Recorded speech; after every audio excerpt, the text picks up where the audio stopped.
Okay, so hello everybody. If you don't know me, my name's Simon Pimenta. I'm from ME CFS Explored. I work with people with ME CFS fibromyalgia long COVID, as does Dr. Stein. And I thought it'd be really interesting to have a conversation with her to really find out how she works with people with these conditions. So, hello, Dr. Stein. Do you want to introduce yourself? Oh, thank you so much, Simon. Yeah, for those of you who don't know me, I go by Ellie usually. So, Ellie Stein. I'm a recently retired medical doctor and psychiatrist.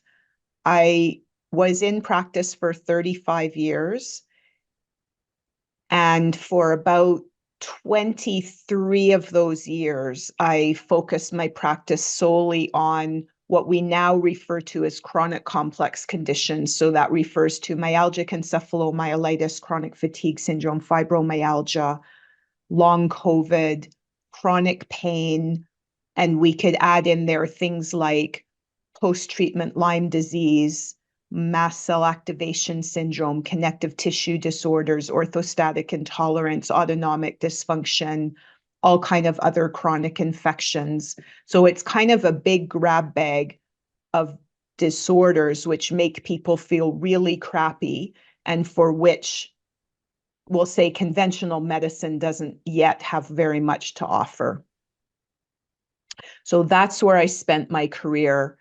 Um, And I said this to someone and he said, oh, you should say that. It's basically working with people who were falling between the cracks of the medical care system, often who had gone to dozens of different specialists and still weren't any farther ahead. And do you want to say where you are in the world, just in case Ah, people yes, don't? sorry, I'm in Calgary, Canada, and we have snow in Calgary. It just snowed a couple days ago. It will be gone by Sunday, but as of today, there's still snow on the ground. So Calgary is 1 hour east of Banff. If you're coming to Canada, I highly recommend it as a destination. It is gorgeous. Noted. And one of the things I find really interesting about talking to you, Dr. Stein, is that not only are you a medical doctor, psychiatrist, but you also have your own experience of MECFS. Do you want to say a little bit about that? Sure. I always forget that part. I was on a meeting yesterday and I introduced myself and then I said, oh, right. And also, I'm a person with lived experience. So in 1989, and for those of you who know a little bit about the field, you'll know that 1988 is when the Holmes criteria came out. The Fukuda criteria for MECFS didn't come out till 1992. So in 1989, I was a second year psychiatry resident in London, Ontario. And one day I thought, oh, I don't feel great. Maybe I'm coming down with a flu. And that was that. That was 36 years ago. For the first 8 years, until I met somebody who knew something, I was totally floundering. I was took tons of time off work every day. Every minute was a struggle. I was doing all of the wrong things. I decided I was going to exercise my way out of this fatigue. You can imagine how that went. And then in 1997, I met Dr. Bev Tompkins, who is, I'm not sure if she's still in practice, is or was a family doctor in Calgary, who also is someone with lived experience and was a little bit ahead of me on the learning curve and had already figured out some very key things like pacing might be a better idea than trying to exercise harder, that diet might be really important, that improving sleep was really important, that keeping my blood pressure up might help my energy. And so that's why I live in Calgary, because I met Dr. Tompkins. She was generously invited me out here to spend time with her. And I basically spent the next 2 or 3 years with her as my mentor until I felt like I knew enough to go out on my own. So I opened my practice here in Calgary in 2000 and I don't know, probably saw a few thousand patients in the 23, 24 years before I retired and took what I know online. So in December 2022, I decided to close my medical practice because it became clear to me that, well, first of all, I couldn't keep up with demand. I always had a waiting list of like 3 or more years, which was horrible for someone like Megan, who was on the phone with the crying people that they couldn't get in and what were they going to do. And I just thought, you know what, it might be more important to put what I've learned out there in the world where more people anywhere at all can reach it, rather than in our healthcare system in Canada, we're only allowed to work with people who live in our province. And not that there's not a lot of them suffering, but it was very hard to say no to so many other people. So that was what was behind my decision to go online. And so now I think I'm working just as hard. That's my observation. But trying to get information out there through my website and through sessions like this. Great. So let's talk about your clinical approach to chronic complex disease based on all that experience. Yeah. What's my approach? That's the question. Yeah. I think what I learned, it has the word complex in it for a reason. So I think the reason that conventional medicine does such a bad job is because chronic complex disease has many, many symptoms, right? Our whole body and mind and brain and spirit are affected. It's not just, I have a sore toe or a sore throat. I have a couple of symptoms. It's not a linear model. And so it became clear to me pretty much from day one that the first step would be to take a very thorough, what we call in medicine, history, meaning asking tons of questions. So I developed an 8-page intake form so that I would always remember to ask everybody the same questions so that I could start noticing patterns and notice if somebody sitting in front of me was giving me answers that were kind of different than everybody else.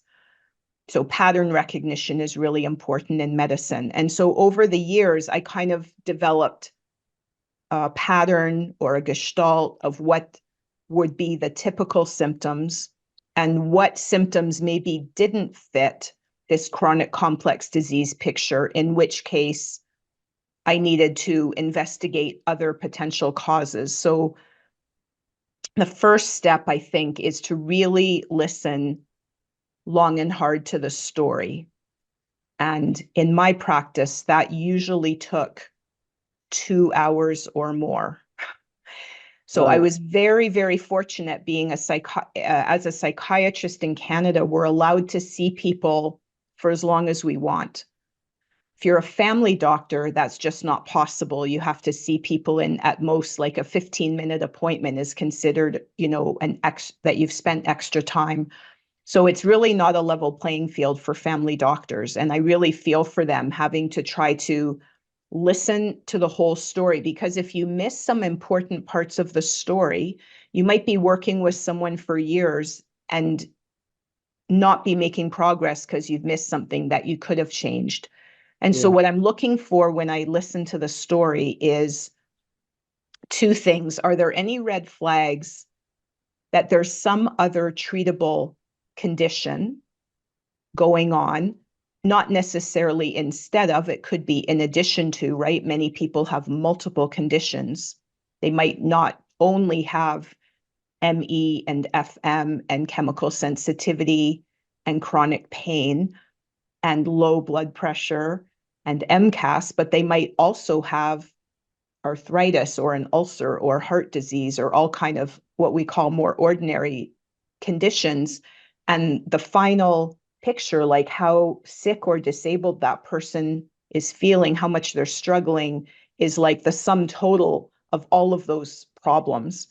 So my goal was to listen to the whole big story, make tons of notes, and try to figure out what are the key levers that I might be able to help this person move to help them feel better. Some things you can't maybe change, like your genetics, right? You have the genetics for celiac disease, can't change that.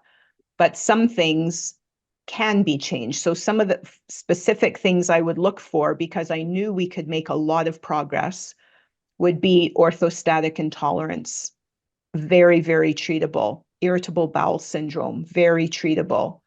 I'll say, I wouldn't have said this 20 years ago, but I'll say this now, chronic pain, believe it or not, very treatable. Chemical sensitivities, very treatable. So I'd look at the big picture, make a huge long list of all of the problems / diagnoses, and then put a red star next to the ones where I think we should start because we could make some progress. And my basic philosophy is that the body has the capacity to heal, but sometimes it's so weighed down by all these multiple layers of different problems or things that have gone wrong that it just can't emerge. And if we can one by one, a lot of people talk about layers of an onion, kind of pull some of those layers off. For some lucky people, at some point, the body goes, oh, I've got this, right? And the healing cycle is now strong enough that it can kind of take us the rest of the way to recovery.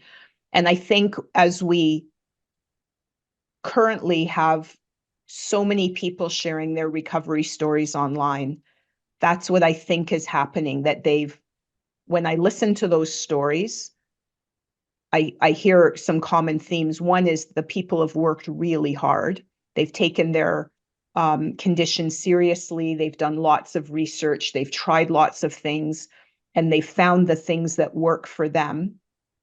And then it's usually a stepwise progression. It's not like they try one thing and they're better. I don't think I've ever heard that story. It's usually they've tried something and they got a little bit better, and then they added another layer and they got a little bit better. And then at a certain point, their natural healing capacity took them the rest of the way. Right. And I'll ask you a bit more about the levers in a moment, but I'm interested just to go back to what you were saying about spotting patterns. Can you say a bit more about that? What patterns you spotted in people? Well, like after seeing, a couple thousand people, mostly with ME and FM, because that was kind of the core of my practice, you get a really good sense of what types of symptoms the person might have. And so I'm just looking for that pattern. I ask everybody the same questions. I had a very systematic way of gathering information, and that would help me spot anything that someone would say that was out of the ordinary. So one of the fun parts of my practice was when someone would say something out of the ordinary, and I go, oh, I don't know what that is, but that doesn't fit the pattern. I need to do more research on that. And over the years, I worked with some people with very interesting rare disorders that I was able to figure out what was going on just because I spotted that didn't fit the pattern. Whereas a family doctor who's less familiar with, say, ME or FM, they would just often attribute everything the person's going through to those diagnoses and not be able to pick out when something was a little bit different. Right. And in terms of, I'm just curious to know, did you spot patterns in terms of personality, trauma, being, etc.? I love this question, being a psychiatrist. So Simon and I possibly disagree on this. So I'm going to say no. And I'm guessing, Simon, you would say that you spot patterns. So I would say both are true. What I mean by no is, and I think my answer is in reaction to research being published in the early days of ME. So for those of you who have been around for a while, you'll know that in the early days, so we're talking in the 80s and 90s, the disease was being blamed on a type A personality. So basically, the patient was being blamed for being sick. I took exception to that. Even though I am a type A personality, nevertheless, I took exception to that. And I really paid attention to everybody coming through my office. And you know what? They're all different kinds of people, all walks of life, all personality types, all sizes, shapes, colors, genders, ages, etc. And I don't think that we bring it on ourselves. Some of us have more vulnerability. So, for example, there are studies from the Centers for Disease Control that were well designed that show that people with ME, CFS as they call it, are more likely to have a history of childhood trauma than people who don't have ME. But that doesn't mean the trauma caused the ME per se. What it means is that trauma is really bad for us. And no matter who you are, trauma leaves its imprint on our brain and our body through neuroplasticity and epigenetics. So we know, for example, that if you have childhood trauma, it turns on the stress system, and it turns it on so much that pretty soon epigenetic marks or molecules get put into place to keep it on, because the body goes, oh, I get it. We're supposed to have the stress system on, so let's make that our new default.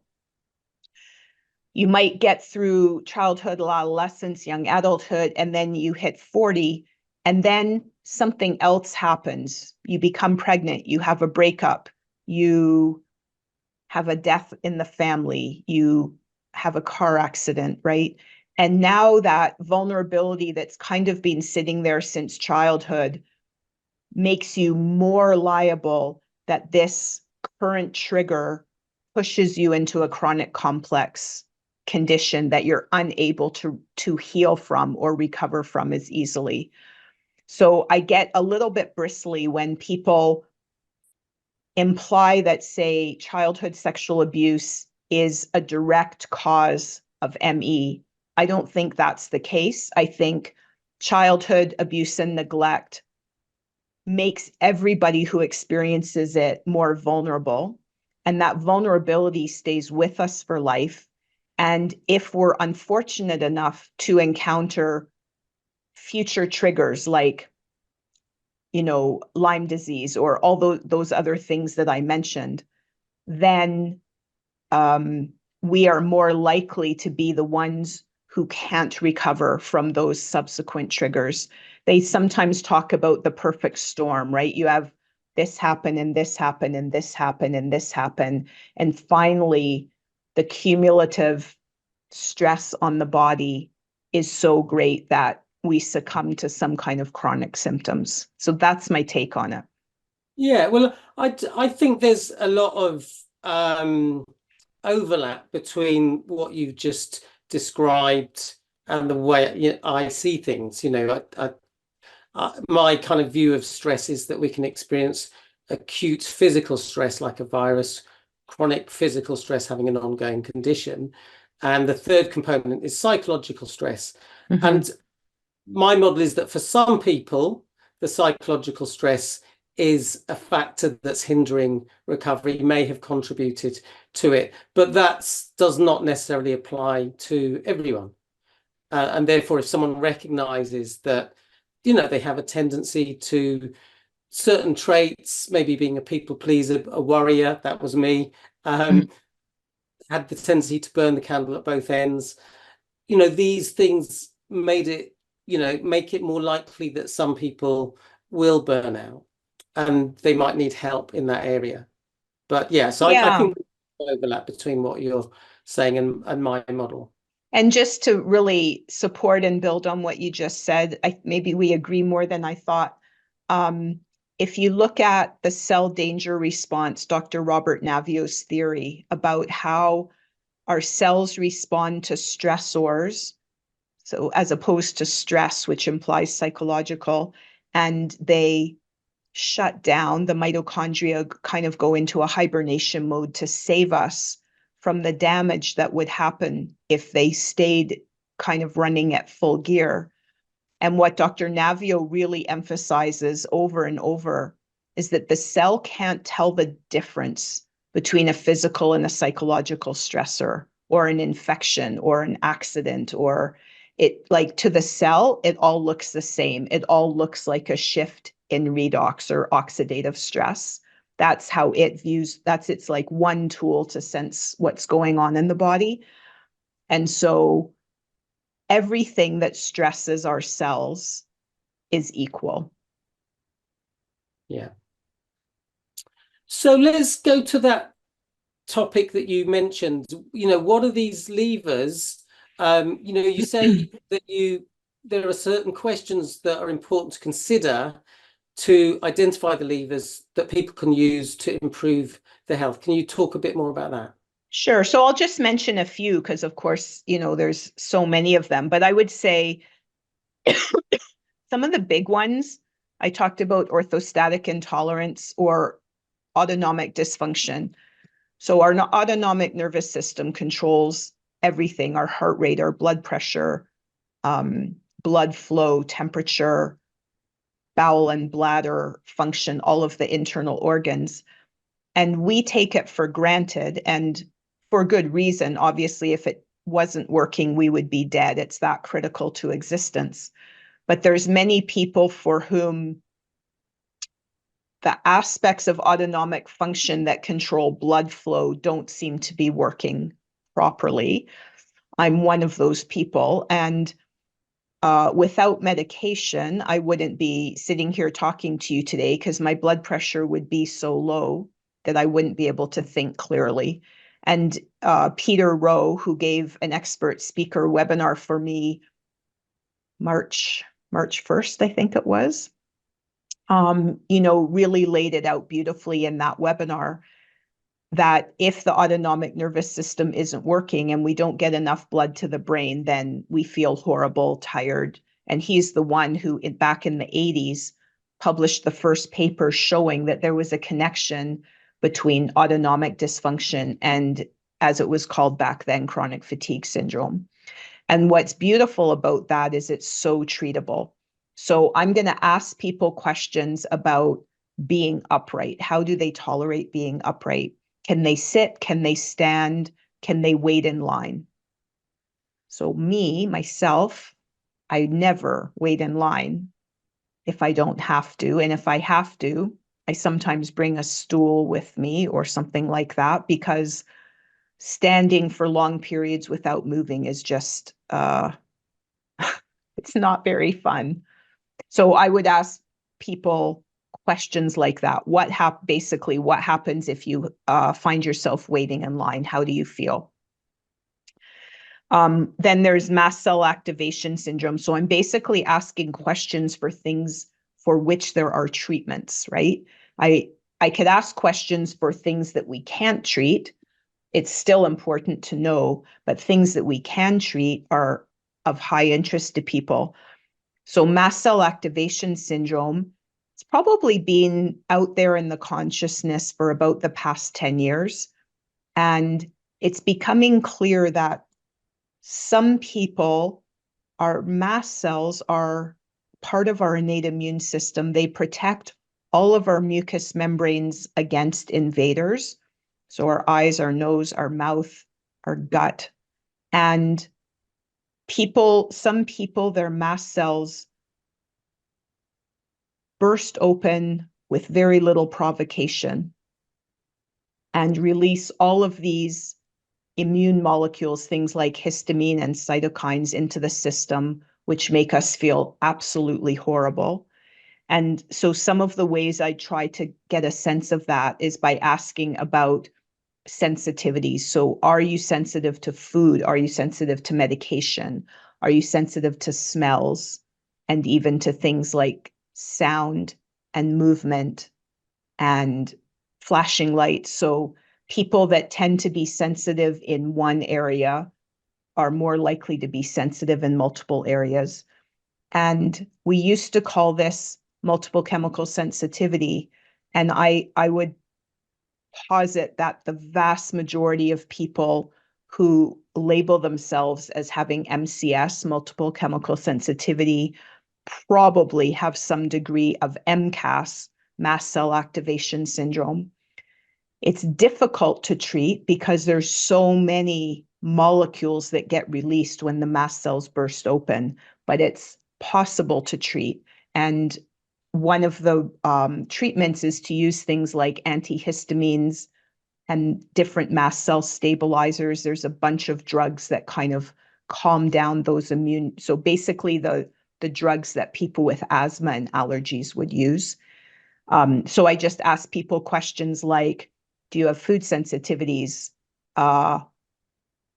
And people with MCAS tend to have very explicit, shortly after eating, they flush, they have diarrhea, they feel horrible, their heart rate goes up, they get rashes, they feel, dizzy and weak, and all of that is caused by the immune system. And then I try to ask for IBS. So the definition of IBS is really a chronic pain disorder of the bowel, and it's made worse by eating foods that are high in fiber that cause the bacteria in the bowel to produce gas. The gas distends the bowel, and people with IBS are more sensitive to that distension of the bowel. So it's not a disorder per se, like it's a bit debated, but I would say in most cases, it's not that there's something wrong with the bowel, it's that the bowel has become sensitized to pain. So the typical symptom is chronic diarrhea after eating, but some people also have chronic constipation, and that's associated with the change in the frequency and nature of the bowel movements. So again, I'm going to ask those questions, and if people answer yes to those and some follow-up questions, there are some treatments that really help IBS. And just on that, is it not so much about inflammation then? I would say it's complicated. So there is also, I would say, pretty strong research that IBS is associated with leaky gut. Right. Leaky gut is when maybe, for example, I think it's why some people post Giardia get ME/CFS. So there's a big outbreak in big study, I think it was in Norway, of people broke out with Giardia, and they all ended up like hundreds, thousands of people. And they've been studying them now for like 10 or 15 years. How did that happen? It's because the Giardia acts on the gut. The gut was leaky. Now, every time you eat food, some slightly undigested food that the body doesn't identify as food and thinks it's getting invaded by bad guys. And so then the immune cells in the body go berserk and activate all of their methods of trying to protect us, which actually makes the gut more leaky. And it kind of becomes a vicious circle. What was your question? Well, yeah, I mean, I was diagnosed with leaky gut. Yeah.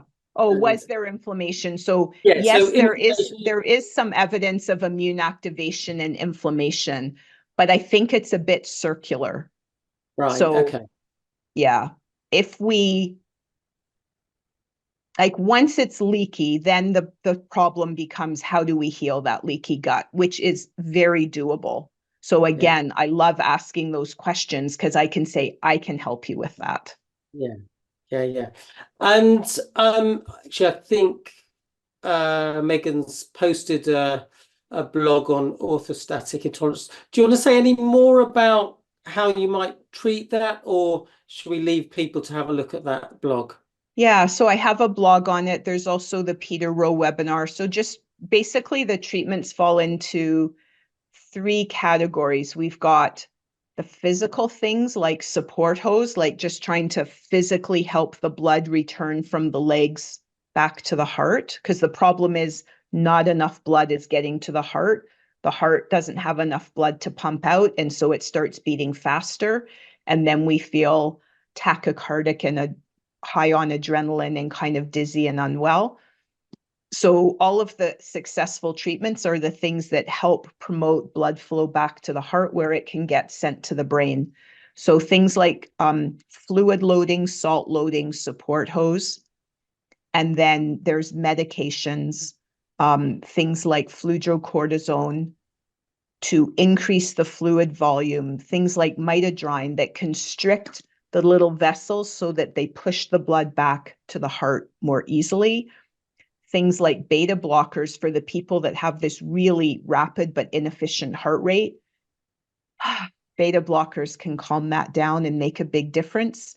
And now there's kind of a new approach, which is being just about to go into a clinical trial called Mestinon, which acts on the autonomic nervous system directly to try to get that sympathetic parasympathetic balance better so that more blood comes back to the heart. Right. And are those medications a kind of short-term thing or a medium or long-term They're all intervention? very short term, so you have to take them every day. So none of them make you better. Like I've been on Florinef since I met Dr. Tompkins, so since 97, so like 30 years. Right. Probably I'll be on it. You know, sometimes people get better over time because as we get older, our blood vessels become a bit more rigid. And I've been waiting for that to happen, but it hasn't occurred yet. You're Maybe not in eating, another decade. yeah, maybe you're not eating enough junk. There you go. Up the junk food. Okay, so thank you for sharing that. Let's move on then. And obviously, if you've got questions, maybe just pop a cue and then your questions so we can find them after the break. So next question, how does self-management work, and why is it that you feel it's like the most powerful intervention we have available currently? I love that question. I'm so glad you asked it. You know, I've been in the field, like I've said, for 36 years, right? Through my own experience and then working with thousands of patients. And I've done the complexity of these diseases, the deeper you dig, the further there is to dig. Like it's endless. And I've dug into many of those rabbit holes over the 36 years, done, we'll just say hundreds of thousands of dollars of tests and treatments.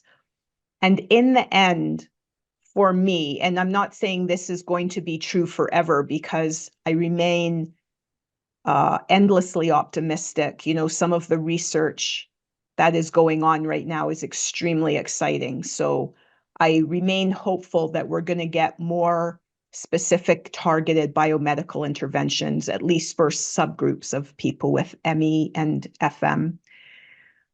But in the meantime, because unfortunately, after 40 years of pretty intense study, we don't have those treatments yet. And what I've come to believe just from observing so many people over such a long period of time is that self-management is key. So then in the writing of my new book, I thought, okay, is there actually any evidence to support that observation? Because I can't really put it in my book if I can't back it up. I'm pretty science. Those of you who know me know I rely a lot on the science. So I started, this is 2 or 3 years ago now, started reading heavily about self-management and how does it actually work?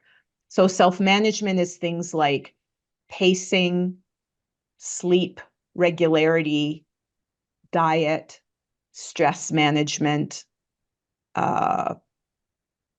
Probably those are the big ones, pain management, but all the things that we can do ourselves that we have control over that don't cost any, very much, if any money, and that we don't need a prescription for. So things that are within our own control that depend on the daily decisions we make.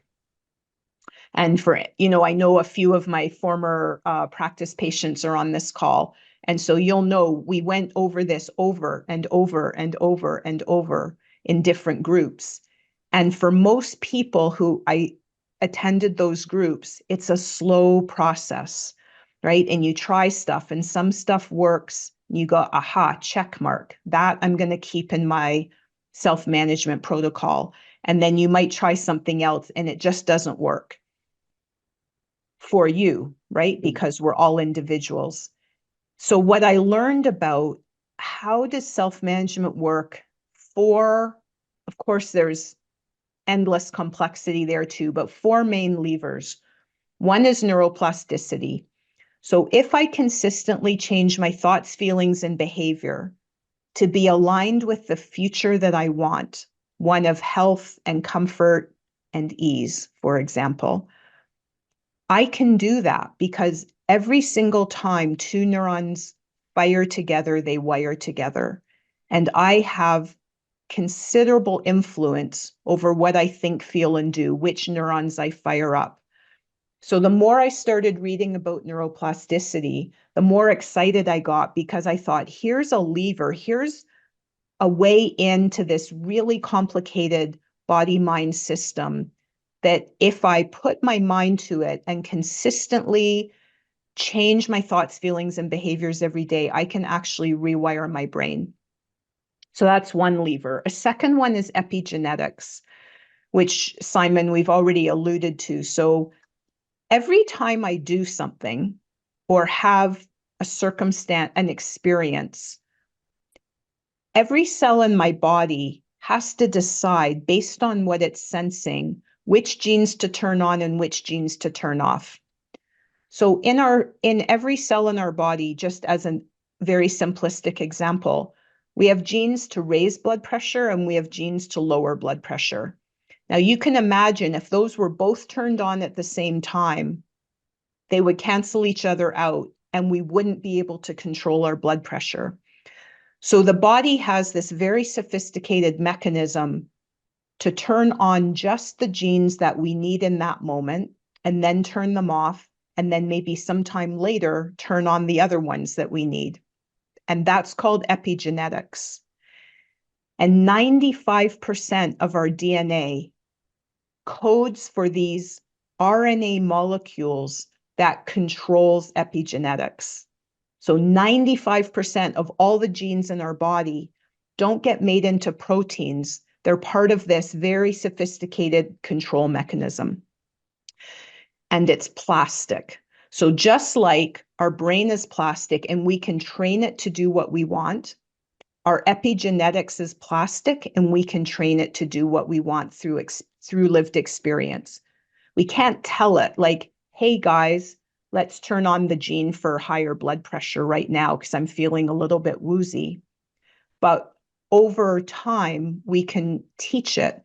So for example, if I'm on my drug for high blood pressure, to make my blood pressure higher, I can use operant conditioning to do other things at the same time, to have other thoughts and emotions and experiences, and to familiarize my body with those so that it can get to that state more easily in the future. So for example, if I forget my medication, which of course we all do from time to time, I'm nowhere nearly as badly off as I used to be back in the day if I would forget my medication. Like before, if I forgot my medication within 3 hours, I was lying on the floor because I had passed out.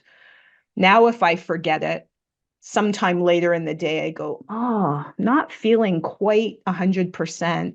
And sure enough, I come home, look at my pill container, and the pill's still there. So I think just over practice, day in and day out, my body is becoming more comfortable with raising my blood pressure. The third big lever we have is our microbiome, which I've also alluded to. I did a blog on the microbiome. Megan can put it in the chat. I think it was a really good and comprehensive blog. It's like 9 pages. It's like a book chapter, actually. But it really lays out in point form, pretty simply, here are all the ways in which the microbiome benefits us. And the beauty of the microbiome is it's almost 100% within our control to change it. So literally within 2 days of changing our diet, say from the studies they've mostly done are flipping between a purely vegetarian diet and a high meat diet, our microbiome measurably changes. It's that fast. So you don't have to do something and wait 6 months to see what the results are going to be. You can make a change in your diet, which is how we impact the microbiome, and you can see changes within a couple of days.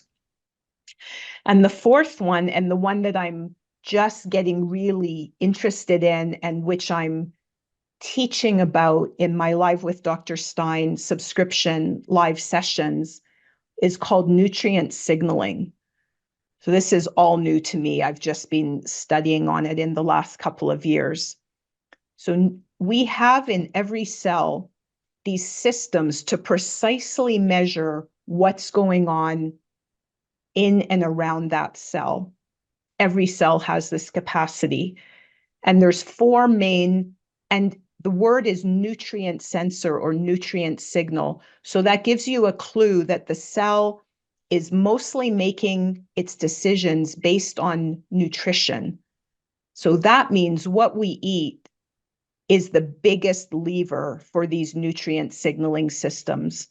The four, I mean, there's gazillions, but the four that I've kind of got my head around, one is insulin signaling. So most people know what that means. It responds to how much carbohydrate we eat. One is called mTOR, mechanistic target of rapamycin. That doesn't flow off the tongue that easily, but mTOR pays attention to how much protein we eat. One is called AMPK, and AMPK pays attention to how much energy or ATP is in the cell. So that's not a specific food, but it's kind of our energy state. And then the fourth one is called sirtuins. And all of these four systems control how we repair our cells. So we have considerable control over how much energy we produce and how healthy our cells are based on the nutrients we give them.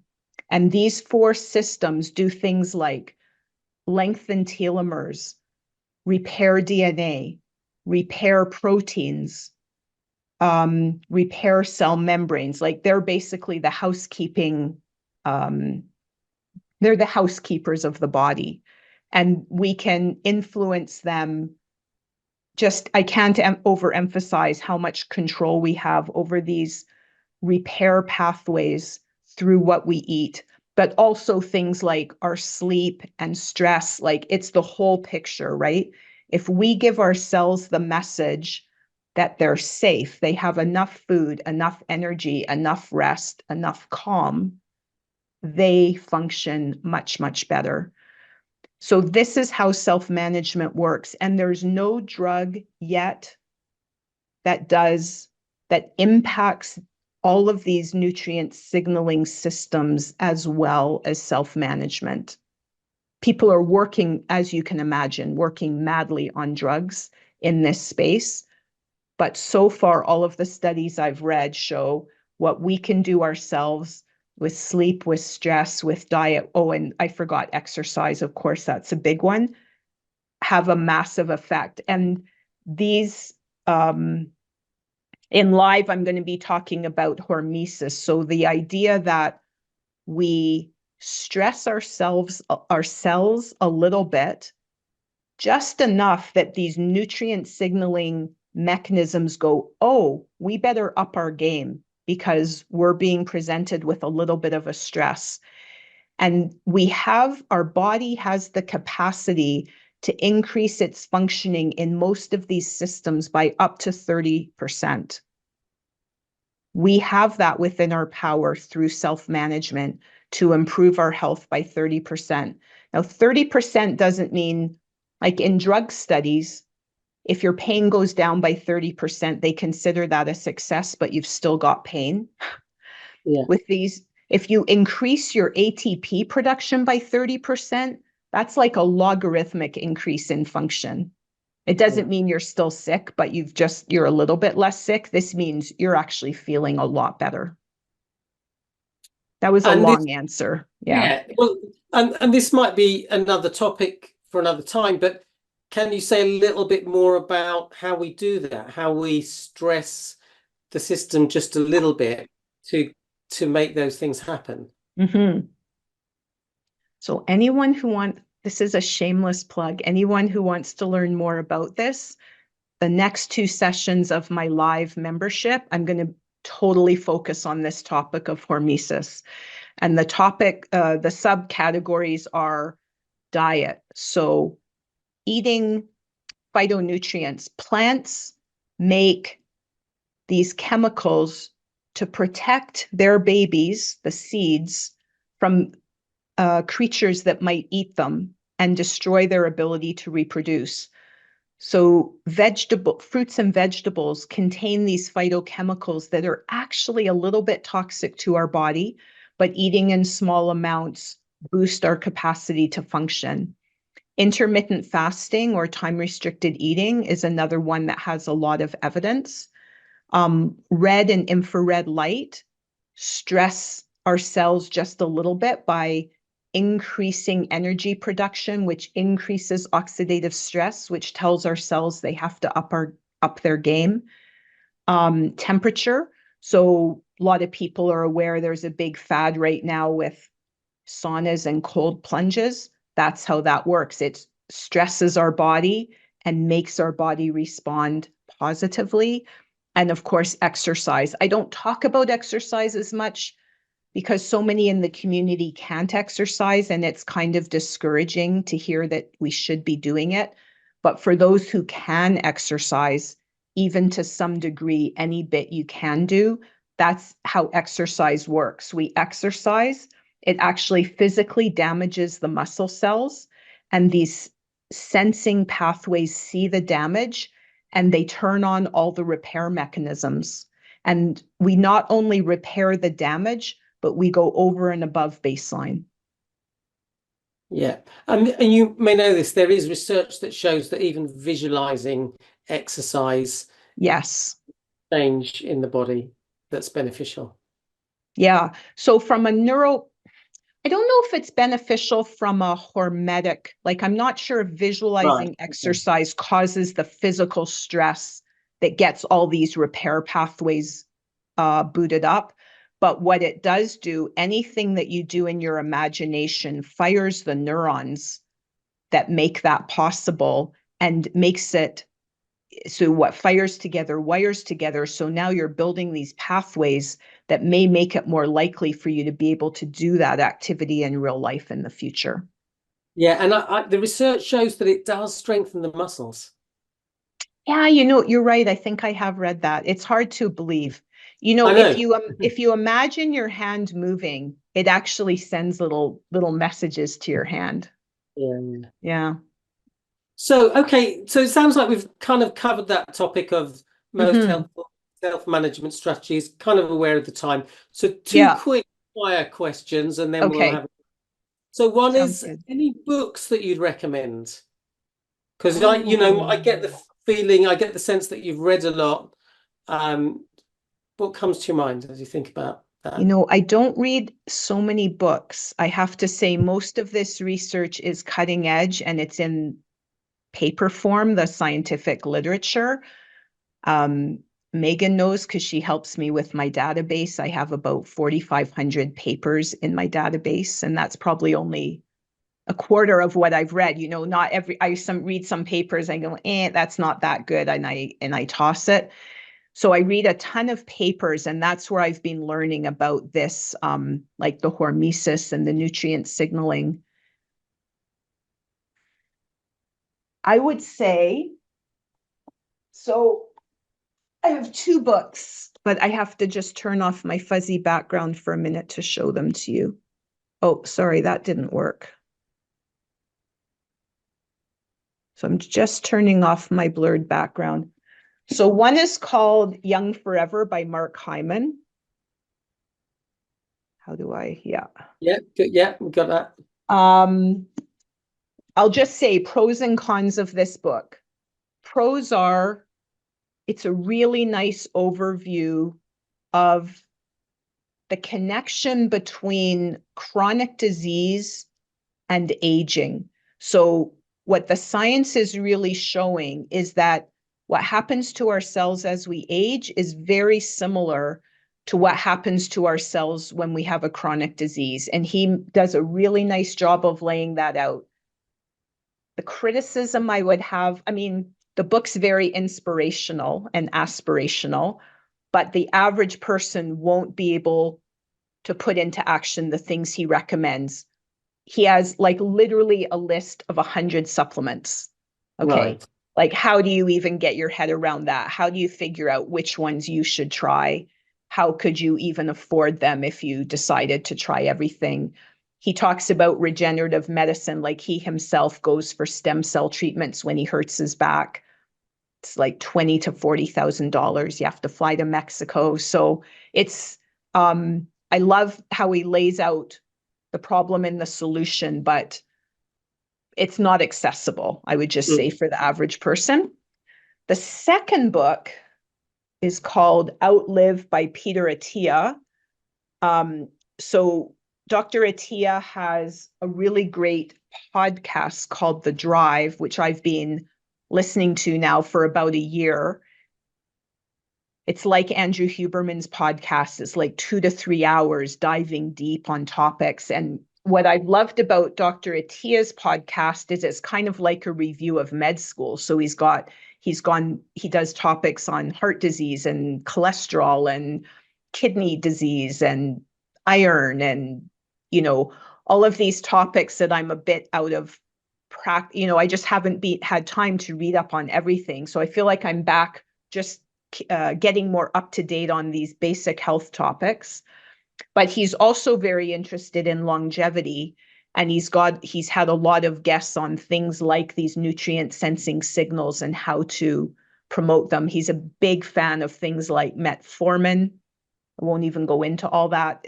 Again, I'm doing it in my membership, and rapamycin. So these are kind of the hot trendy drugs that people are using for overall health and longevity. So I would say, and Dr. Attia's book is very accessible. So it's more mainstream medicine. There's no weird, massive supplement lists.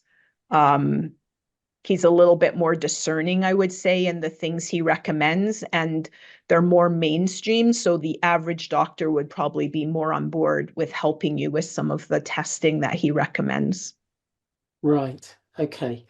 And my final question was, what are your top tips? But I'm wondering actually if we just pause now, have a break. Yeah, let's see what some of the questions are.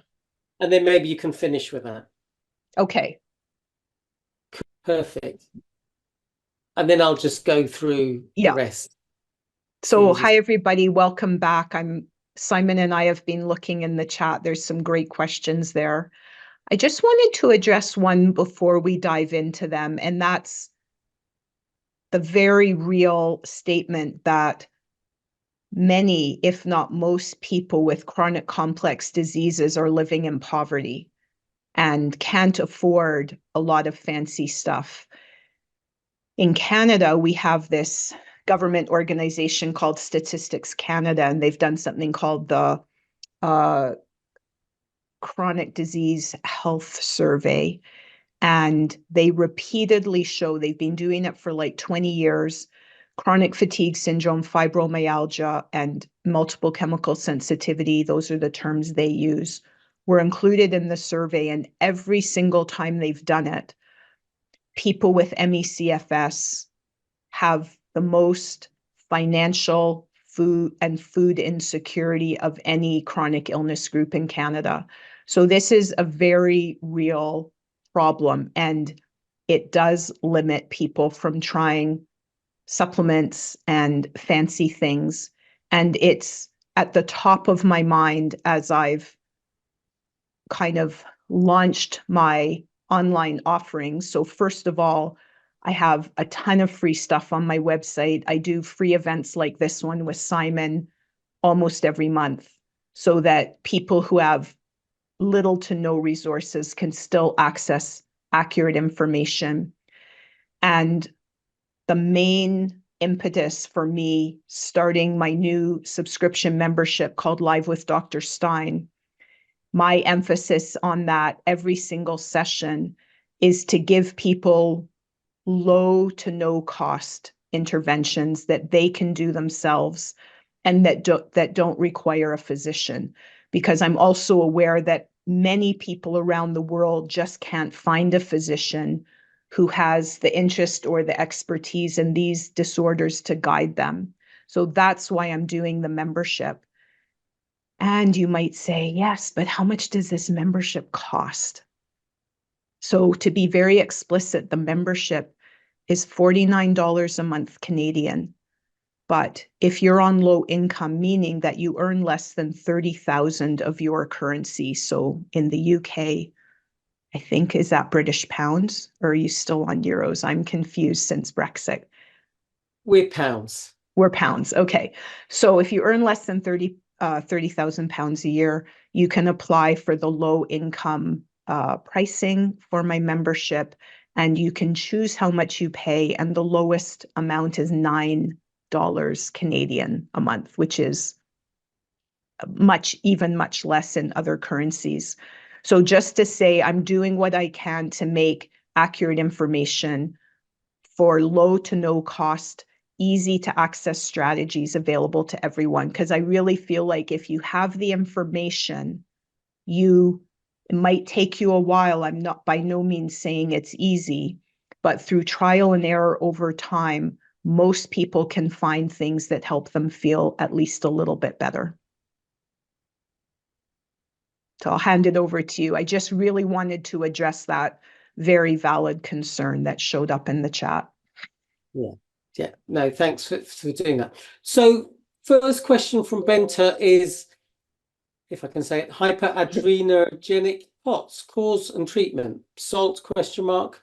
Yeah, so hyperadrenergic is kind of what I described, where for whatever reason, and of course that's still being looked into a little bit, not enough blood is coming back to the heart. So the heart has to beat faster to get enough blood to the brain, and that raises the heart rate, and you feel bad. You feel on adrenaline, you feel fluttery, dizzy, and weak. And in addition to increasing salt and water to get the fluid volume up, and potentially using something like Florinef, again, to retain more fluid, and potentially using something like mitodyne to constrict the little vessels so the blood returns to the heart more easily.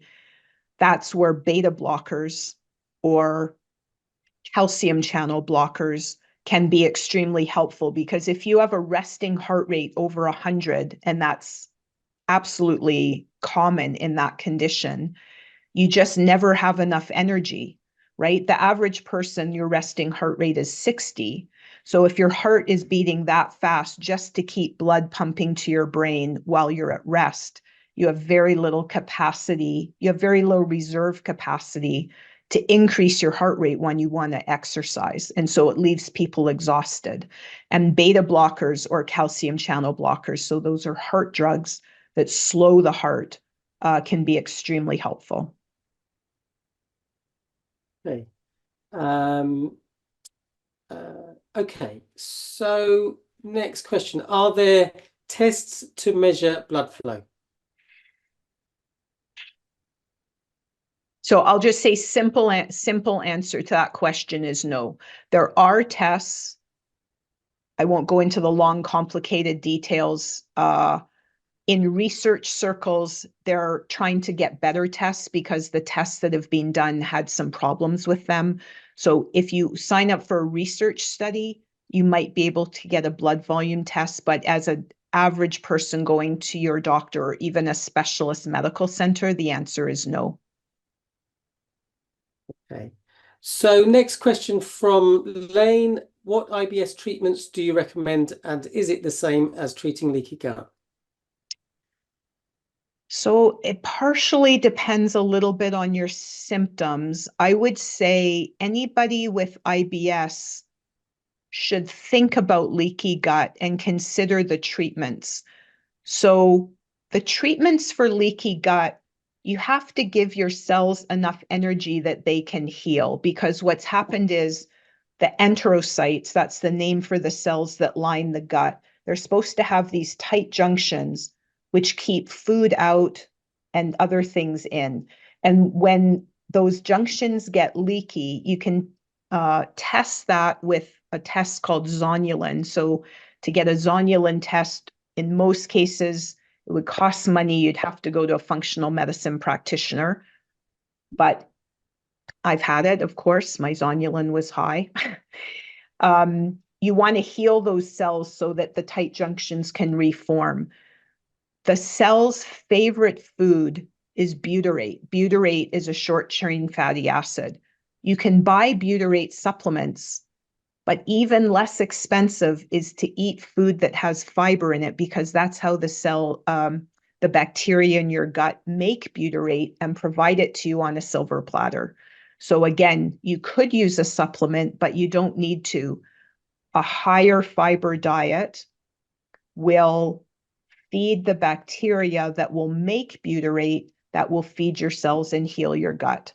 Now, the problem with that, and where leaky gut and IBS are not exactly the same thing, is that many people with IBS, when you make your bacteria happy and they make you butyrate, they also make hydrogen gas, which distends the gut, which in sensitive individuals causes pain.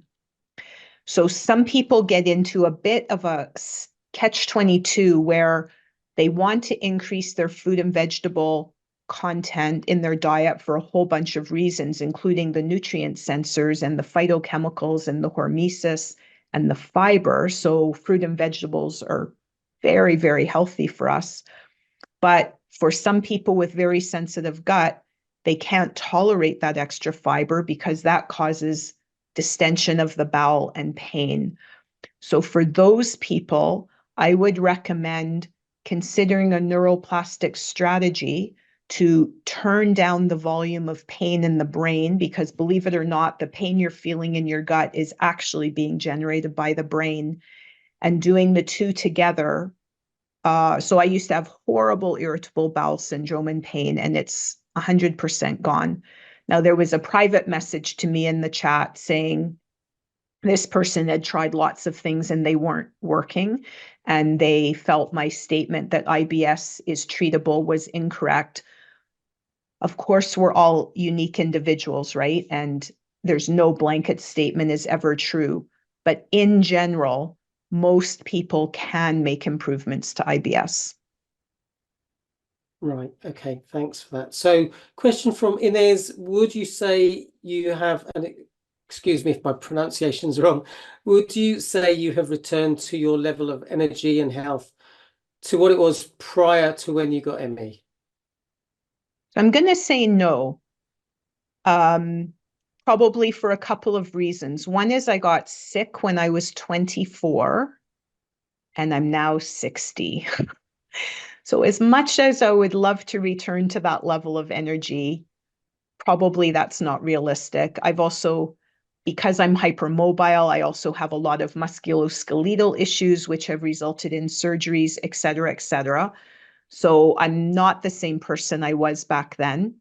And as we age, we accumulate new diagnoses, one of which is impacting, I wouldn't say so much my energy as maybe my it's a sleep problem, so it's kind of impacting my daily function to some degree. So I would say many aspects of my health are a lot better, but I'm not 100%. And I believe that if I didn't look after myself every day and do all the self-management things that I've learned work for me, I think I would backslide pretty quickly. So I don't, for me personally, I know some people, when you listen to recovery stories, you get the impression they can kind of live with abandon and do whatever they want and have no limitations. That's not my situation. I think I'm doing as well as I am because of the daily self-management that I continue to practice.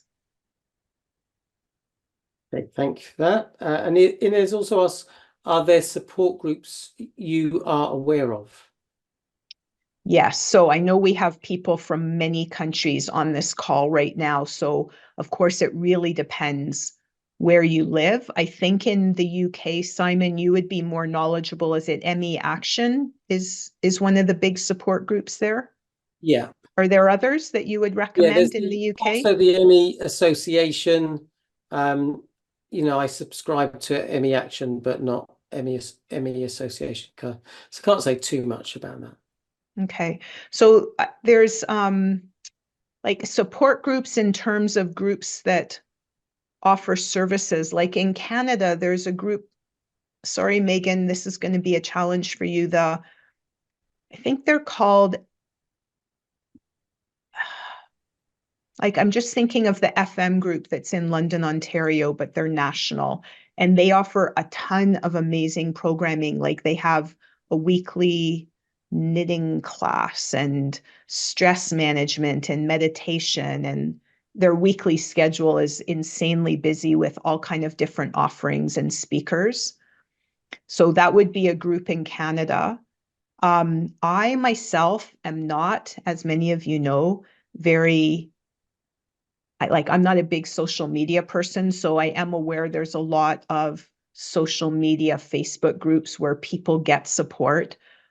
When I happen upon those groups, I often get the impression that they're yeah, I think that's it. Thank you, Megan. Fibrosupportnetwork.ca.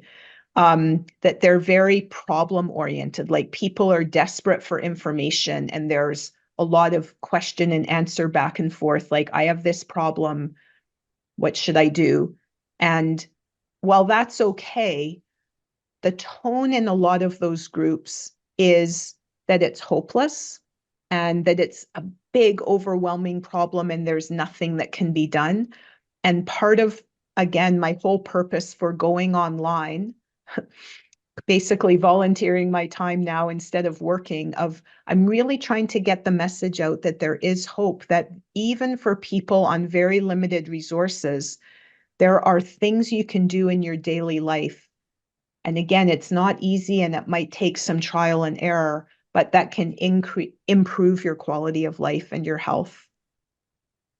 So I'm a bit reluctant to recommend some of the Facebook groups because I find them very problem oriented. And I think knowing what I know about neuroplasticity, it's healthier for us. And we're going to I want to wire the hopeful neuronal connections, not the problem-based ones. Yeah. Okay, so question from Juliet. Will post-exertional malaise ever go away? I've been pacing for 4 years and it never goes away after doing a little bit more, and this very rarely. Right. I would say PEM is the most stubborn symptom, right? So I've mentioned some we have levers like orthostatic intolerance and some of the gut symptoms. And obviously, some of the mental health symptoms, there's lots of programs out there to help people. Post-exertional malaise is the core of ME. And in my reading of the situation, it's related to I won't say to not having enough cellular energy. And there's a bit of debate in my mind. So some people who run neuroplasticity programs make big claims that fatigue and PEM can be totally overcome. That hasn't been my experience. Most of the people I've worked with who have done my neuroplasticity program or others, they still have some energy limitations. And I think that's where some of the other self-management strategies fit in. So just as a personal example for myself, I now know that one of the things that changed my energy more than anything else was a change in diet. So I pace, I do everything else, but my energy didn't change until I changed my diet. And my blog this month is talking about that diet. It's called the Autoimmune Protocol. I'm not recommending it for everybody. We're all different. But for me, who has always had a super overactive immune system, if not an overt autoimmune disease, that's a little bit debatable. My doctors can't really come to an agreement on that. But for sure, an overactive immune system, the the autoimmune protocol is a life changer. If I don't stick to it, my energy goes down. So that's kind of what I was alluding to before. I don't consider myself cured because if I don't do the things that I know help me, I will backslide. Okay, thanks for that answer. So, a question from Anne. I have long COVID and want to find out what is the best tests to diagnose fibromyalgia ME CFS. So they're clinical diagnoses, as is long COVID. So it's basically a list of symptoms. Do you have them or not? Check, check, check. And in most of these cases, we say, well, you have to have had it for 3 or 6 months to be sure that it's something like long COVID or FM or ME and not some other, passing situation like you were fighting off a flu. So the diagnosis is basically, I'm in the process of putting up on my webpage some pages that where you'll easily be able to find those diagnostic criteria and tick them off for yourself. I also have Megan also just put one in the chat. And in my manual, Let Your Light Shine Through, the very first chapter goes into the diagnostic criteria for each diagnosis in a lot of depth. And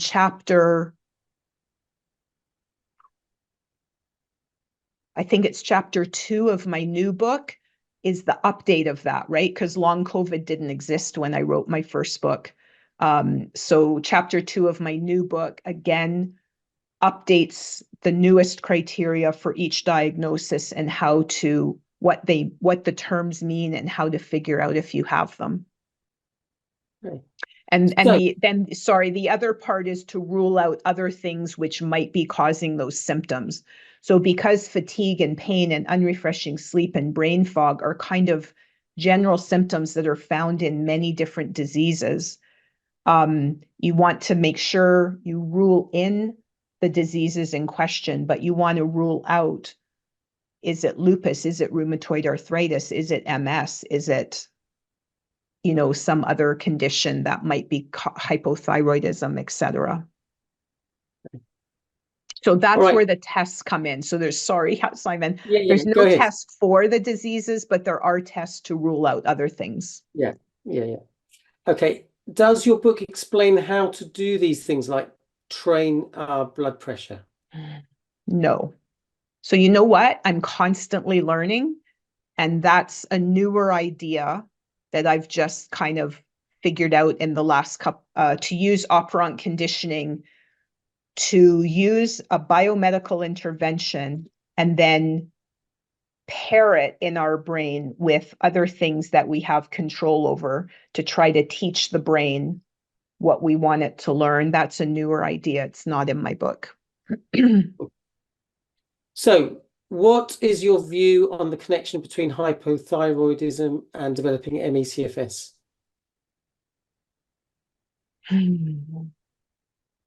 So there's an entire massive book written on the hypothesis that fibromyalgia and hypo or low thyroid are somehow connected. In my humble opinion, the book had a lot of holes in it and could have used a better editor because it was like 500 pages. I know there are people out there who feel that the prevalence or the number of people with ME and FM who have low thyroid is a little bit higher than in the general population, but hypothyroidism is also pretty common in the general population. I don't think there's a direct connection, but there is a small signal that at least some subgroups of people with FM and ME have autoimmune disorders. And when you have one autoimmune disorder, you're more likely to have others.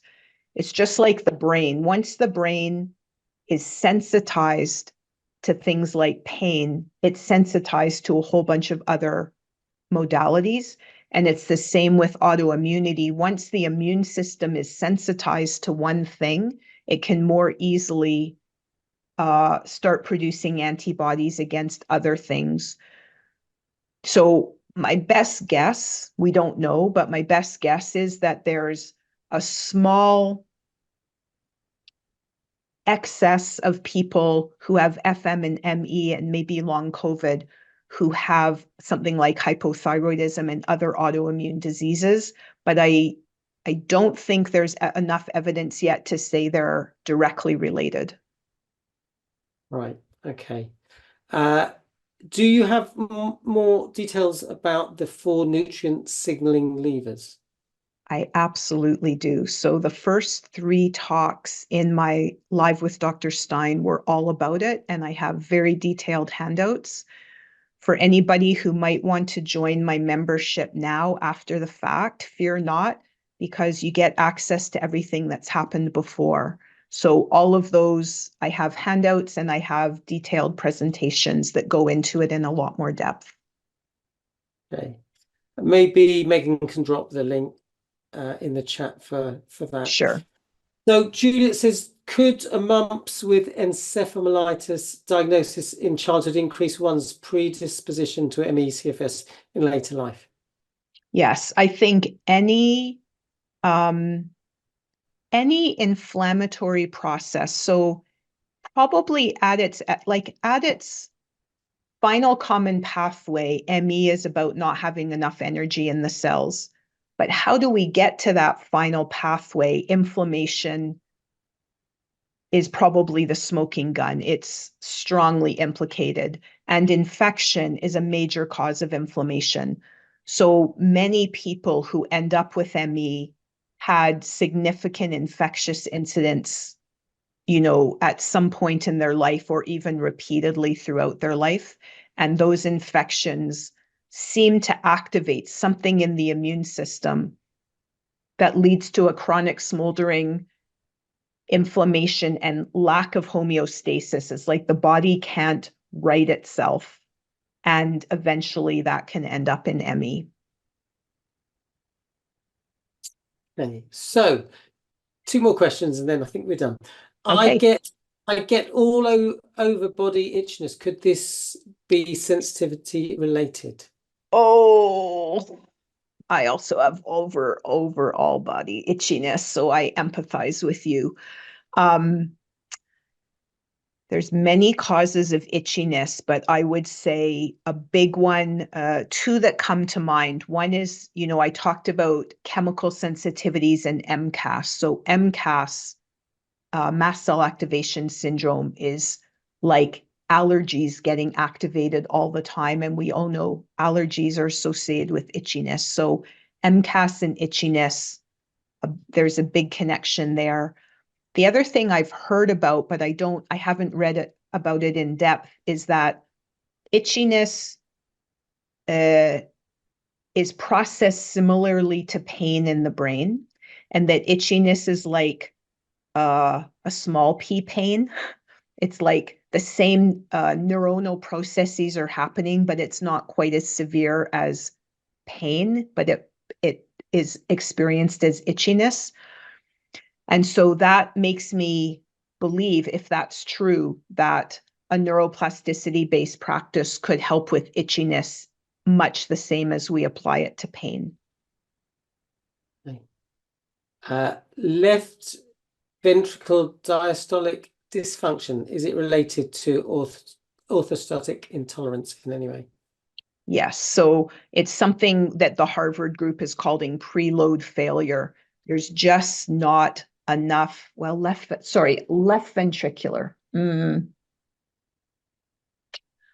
not a cardiologist, so I'm a bit nervous here. What I'll say we do know is that we have preload failure, meaning not enough blood is getting back to the heart. Now, there's some older studies. I believe the main one was out of Japan, where the cardiac output, the amount of blood, the left ventricle, so goes through the right atrium, the right ventricle, goes to the lungs, comes back, left atrium, left ventricle. And the left ventricle is the big muscular part of the heart that pushes the blood out. And this was, 12, 15 years ago, there were a couple studies that looked like it was showing that there was something wrong with the left ventricle because it wasn't pushing enough blood out. But I think based on what we now know, that there's nothing wrong with the left ventricle in most cases. It's that not enough blood is coming into the heart, so the left ventricle doesn't have enough blood to pump. That's my belief based on what I've read. Okay. All right, two more questions, if Okay. that's okay. One from Mona. Are there risks for pregnancy with long COVID CFS? Any tips?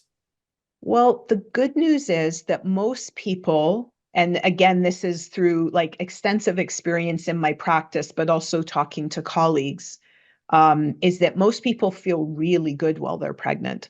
So I've had patients who were severely ill, desperately wanted a child, were super scared how it was going to go, and they actually had never felt better, for years during the time that they were pregnant. So that's the good news. Apparently, this is also common in autoimmune diseases. Many people with autoimmunity apparently have the same thing, that they feel better during pregnancy. What you really have to keep in mind, though, is after you have the baby, you lose all of those happy hormones that you had during pregnancy, and you have a young baby who will wake you up repeatedly through the night. So what I strongly recommend, if at all possible, is don't plan on don't not have children because of your disease. If you really want children, you should go ahead and do it. That's going to add, richness and value to your life. But try to call in as many favors as possible, because in those 2 years after delivery, things could be very rough, and you're going to need people to help you with night shift and just times when you need to rest or take naps to catch up on your energy. Otherwise, it's going to be extremely challenging. Having worked with young mothers, throughout my practice, it is hard. Like, I'm not going to lie, most of them found it a struggle and really breathed a sigh of relief when their kids got into high school and started driving. So you've literally got about a 16 to 18-year period where it's going to be hard.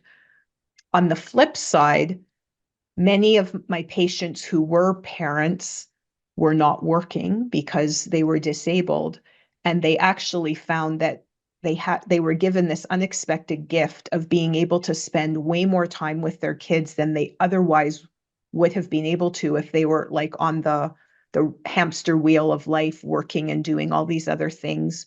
And many of them felt like it was a blessing that they really ended up with a stronger relationship with their kids. So it's a very complex question. Yeah. But Yeah. I would just say, if you really want kids, go ahead and do it. I'm not aware of any, I shouldn't say that. So Beth Pollock, she's a researcher at MIT. She recently spoke on the NIH roadmap series, webinar series. It was the final one in the series on other issues. And she has published a paper on gynecological and obstetric complications with ME. And it does seem like there's more people with ME that have gynecological issues like heavy bleeding, irregular periods, period pain, all of these kinds of things. But my personal experience in practice is all of my patients who had kids, it went very smoothly. Not a single person had an unforeseen complication. So I wouldn't hold back out of fear. Right. Okay.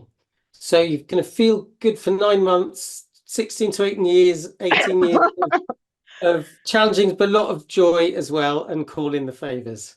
Exactly it. Okay.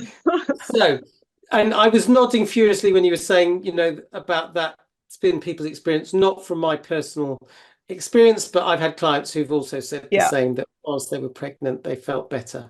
Okay, Juliet says, how to reduce muscle atrophy and painful cramping symptoms with the inactivity caused from ME/CFS. You know what? I'm gonna throw it out to the community. So muscle cramps, back in the day when I was early in my practice, I used to prescribe, I think it was quinine.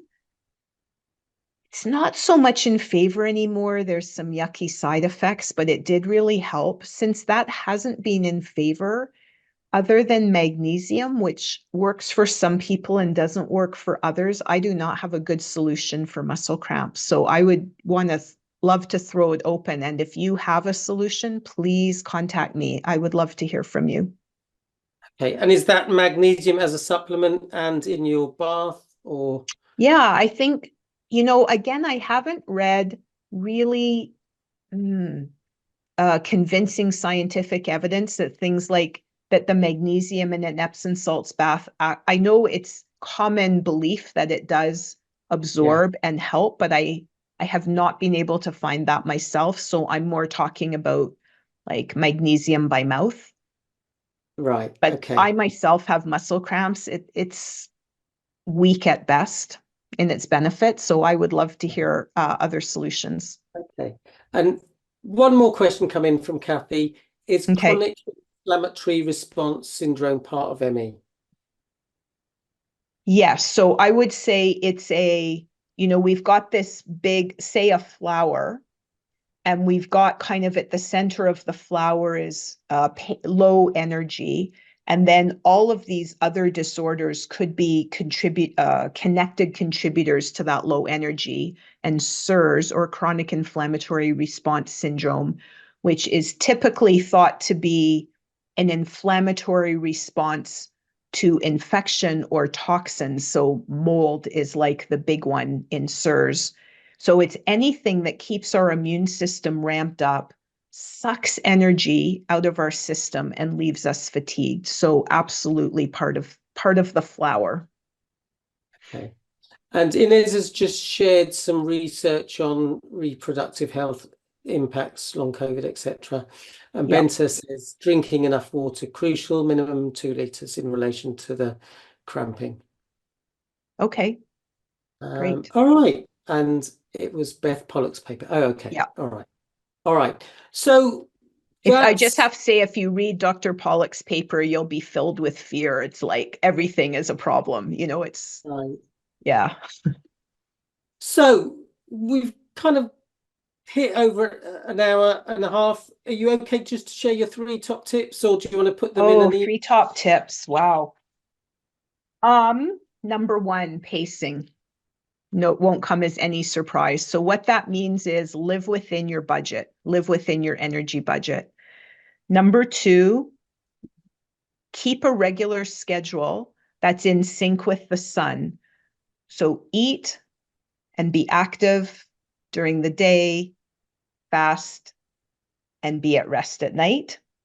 And third one is diet. And I put a note to my blog.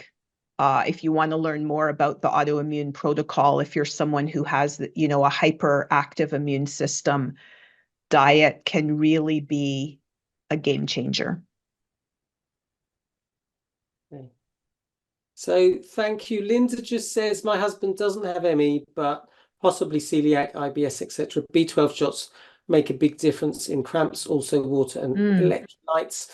Megan has posted a survey to just get feedback on this session. So if you want to Oh, click great. on that.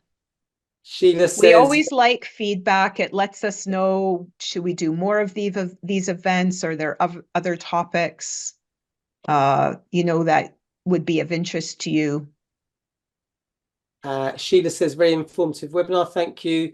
Lane says, my top tip is take Dr. Stein's online courses. Have changed my life. Awesome. Thank you, Lane, for the testimonial. Why don't we leave it there? Thank you. We will, maybe Megan will make a list of some of the resources that were mentioned in this, and we'll post it with the recording. So it has been recorded. Both Simon and I will be posting it in our respective like Facebook and YouTube channels, so people can access it after the fact. And please let people know about it. If you thought it was good, give us 5 stars. Let your friends know about it. Yes, well, Thanks, thanks very everybody. much, Ellie. Yeah, Thanks, everyone. thank you, Simon. I appreciate it. Okay. Bye, everyone.